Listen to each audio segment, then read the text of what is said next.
আসসালামু আলাইকুম। কবিটেক বাংলার পক্ষ থেকে সবাইকে স্বাগতম। শিক্ষার্থীবৃন্দ, আশা করি তোমরা প্রত্যেকে ভালো আছো, সুস্থ আছো এবং কবিটেক বাংলার সাথেই আছো।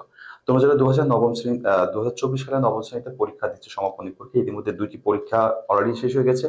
সেই ক্ষেত্রে পরবর্তী যে পরীক্ষা আছে আমাকে 19 তারিখ, সেটা হচ্ছে গণিত। পুরাতন এবং নতুন সিলেবাস দুটাতেই হচ্ছে গণিত পরীক্ষা হবে। তো পুরাতন সিলেবাসের যারা আছো তারা পুরাতন সিলেবাসের বই থেকে পড়বা এবং সাজেশনটা যারা নিয়েছো সাজেশন পড়বা।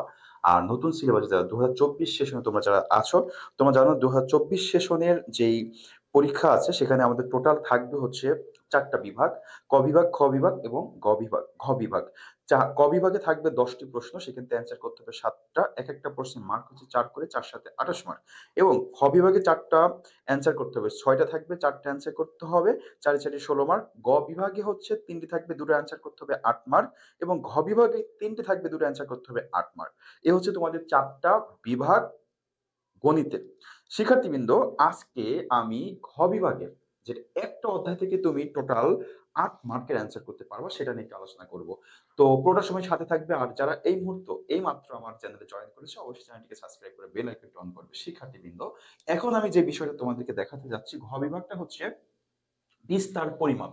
এই অধ্যায়টা তোমাদের মূল যে বইটা আছে সেই মূল বইয়ের হচ্ছে একেবারে লাস্টের যে অধ্যায়টা আছে সেটা হচ্ছে বিস্তার পরিমাপ। এই বিস্তার পরিমাপ থেকে তোমাকে কি শিখতে হবে সেটা একটু আলোচনা করছি। বিস্তার পরিমাপ থেকে তোমাকে শিখতে হবে, 1 নম্বর আমি রাখছি গাণিতিক গড়, সংক্ষিপ্ত গড়, এগুলো তোমাকে শিখতে হবে। 2 নম্বর হচ্ছে পরিমিত ব্যবধান, মধ্যক নির্ণয়। 2 নম্বর হচ্ছে পরিমিত ব্যবধান। 3 নম্বর হচ্ছে মধ্যক নির্ণয়। 4 নম্বর হচ্ছে গড় ও মধ্যক থেকে গড় ব্যবধান নির্ণয়। এই 4টা টপিক তোমাকে শিখতেই হবে পরীক্ষার জন্য। এই 4টা টপিক দিয়ে কোন ধরনের প্রশ্ন আসতে পারে সেটা নিয়ে একটু আলোচনা করার চেষ্টা করছি।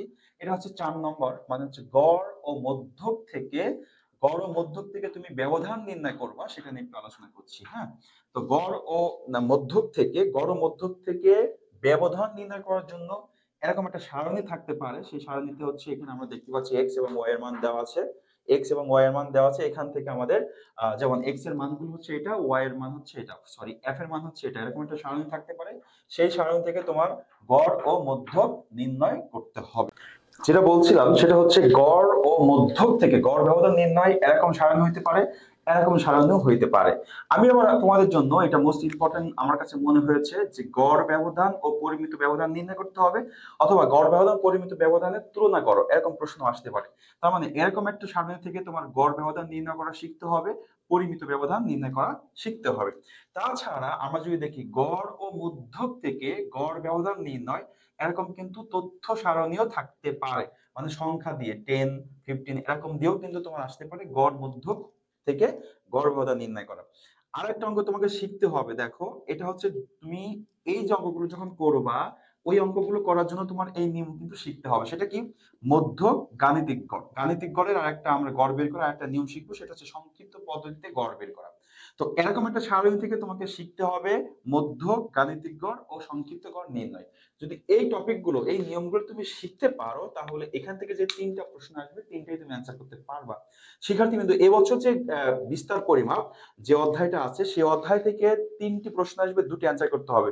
তো 3টি প্রশ্ন যেটা আসবে, মনে করলাম আমরা গড় ব্যবধান এসেছে অথবা পরিমিত ব্যবধান এসেছে, গড় ব্যবধান ও পরিমিত ব্যবধান যদি আমরা বের করতে চাই, সেই ক্ষেত্রে কিন্তু আমাদের মানে গাণিতিক গড় বের করতে হবে। আবার যদি প্রশ্ন বলে দেয় গড় ও মধ্যক থেকে গড় ব্যবধান নির্ণয় করা, তখনই কিন্তু গড় মধ্যক তোমাকে বের করা শিখতেই হচ্ছে। আবার একটা অঙ্ক স্পেশাল ভাবে শুধু আসতে পারে সংক্ষিপ্ত পদ্ধতিতে গড় নির্ণয় করো, তার মানে তোমার শুধু এই সারণ থেকে সংক্ষিপ্ত পদ্ধতিতে গড় নির্ণয় করতে হবে।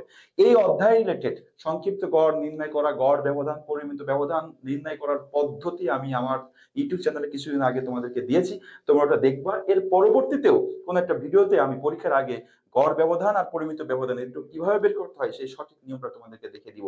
তো আজকে এই কটা অঙ্ক তোমরা অবশ্যই প্র্যাকটিস করবা। এটা হচ্ছে ঘ বিভাগ থেকে তুমি 6, ঘ বিভাগ থেকে তুমি হচ্ছে 8 মার্ক এখান থেকে কমন পাবা। ওকে, 100% এই নিয়ম থেকে তুমি কমন পাচ্ছই।